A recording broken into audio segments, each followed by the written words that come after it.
goorma dhimana waqtigeyga saacad ma liigu daraayo saacadna ma liiga dhimaayo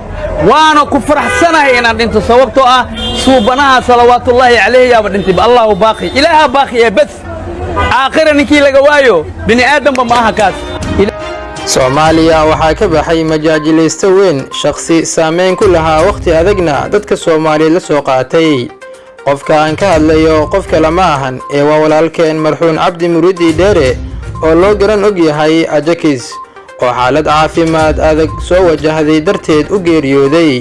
oo Allana uga dhigay sababa Ajakis oo dadka Soomaaliyeed aad u yaqaanaan waxa uu ka mid ahaa tiirarka waaweyn ee ku taagnaa hibada majaajilada Soomaaliyeed waxaana Ajakis u badig u ahaa halganka lagu jiray sidii dadka Soomaaliyeed looga farxin lahaa iyadoo loo marayo qaab farshaxamaysan oo ku dhisan dhaqanka Soomaaliyeed Cabdi Muriidi Dheere Ajakis maanta ay tiisa gashay waana uu geeriyooday waxaana dadka Soomaaliyeed ugu tagay xasuus waaweyn oo marnaba qalbiyada aan ka bixinin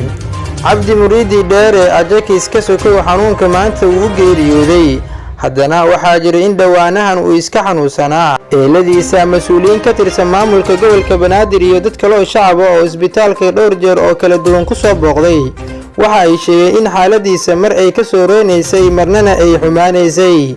maantana waxaa soo baxay warkan oo dadka Soomaaliyeed oo in badan ka nixiyay Cabdi Muriidi Dheere Ajakis oo caanka ah guud ahaan Soomaaliya oo dhan waxa kamid ah waxyaabaha lagu xasuusan doono barnaamijyo kala duwan oo ka sii deyn jiray mid kamid ah telefishinada dalka kaasi oo dadka aad u jeclaayeen barnaamijkiisa waxa uu fursad u siin jiray inuu ku soo saaro dhalinyaro Soomaaliyeed oo hibo u leh kuwaas oo qaarkood bedeli kara booska dadka waaweyn ee majaajilada caanka ku ah sida Ajakis oo hore u sheegay marna mehen Cabdi Muriidi Dheere shakhsi xaasiya dadka isla soo shaqeeyeen in badan oo kamid ah ayaa waxa ay ku tilmaameen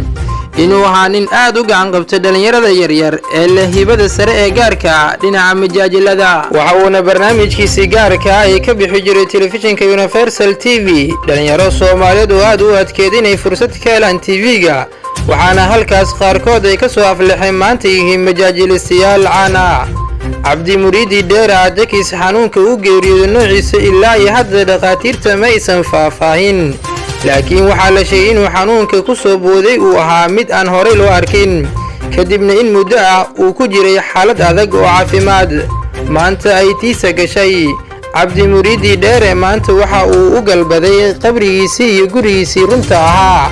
waxa uu qayb ka noqonayaa saaxiibadii hore sida majaajilaystayaashii caanka ah Marshaal iyo kuwa kuwa kale oo badan dhamaantood waxa ay dadka Soomaaliyeed ugu tageen jacayl farxad iyo xasuus marnaba aan duugoobeen Cabdi Muriidi Dheere Ajakis waxa aan leenahay Allah u naxariisto eelkiisana samir iimaan Allah ka siiyo